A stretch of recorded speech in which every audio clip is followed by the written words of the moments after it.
US open പുരുഷ വിഭാഗത്തിൽ Carlos അൽക്കരാസിന് കിരീടം. ഫൈനലിൽ തോൽപ്പിച്ചത് നിലവിലെ ചാമ്പ്യൻ യാനിക് സിന്നറിനെ. അൽക്കരാസിന് 6ാം ഗ്രാൻഡ് സ്ലാം കിരീടം. വിജയത്തോടെ ലോക റാങ്കിങ്ങിൽ 1ാം സ്ഥാനത്തേക്ക് തിരിച്ചെത്തി അൽക്കരാസ്.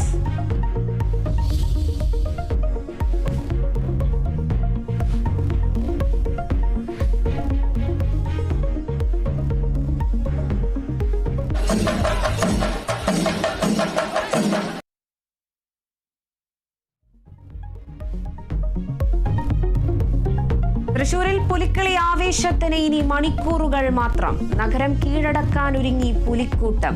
9 സംഘങ്ങളിലായി സ്വരാജ് റൗണ്ടിലിറങ്ങുന്നത് 459 പുലികൾ. പുലികൾക്കായി ഒരുക്കങ്ങളും സമ്പൂർണ്ണം.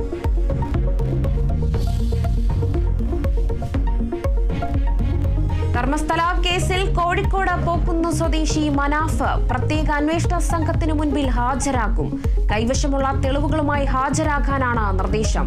നടപടി അന്വേഷണത്തെ സഹായിക്കുന്ന തെളിവുകൾ തന്റെ പക്കലുണ്ടെന്ന മനാഫിന്റെ വെളിപ്പെടുത്തൽ.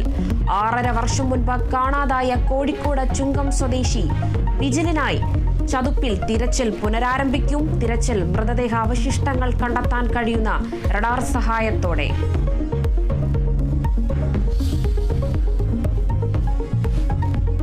രാഷ്ട്രപതി തെരഞ്ഞെടുപ്പ് നാളെ. അവസാനഘട്ട ഒരുക്കങ്ങൾക്കായി ഭരണ പ്രതിപക്ഷ എംപിമാർ യോഗം ചേരും.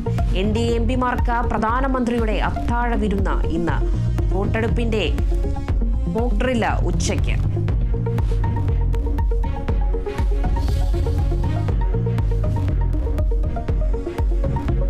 കേരള ക്രിക്കറ്റ് ലീഗ് 2ാം സീസണിൽ കന്നി കിരീടമുയർത്തി കൊച്ചി ബ്ലൂ ടൈഗേഴ്സ്. കൊച്ചിയുടെ ജയം 75 റൺസിന്.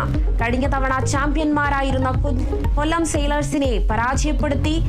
ടൂർണമെന്റിലുടനീളം ബാറ്റിംഗും ബൌളിംഗും തിളങ്ങിയ അഖിൽ സക്രിയ പരമ്പരയുടെ താരം.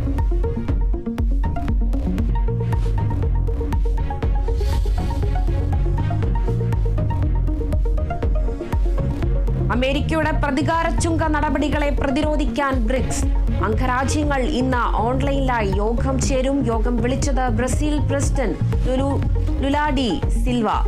ഇന്ത്യയെ പ്രതിനിധീകരിച്ചത് വിദേശകാര്യമന്ത്രി S ജയശങ്കർ പങ്കെടുക്കും.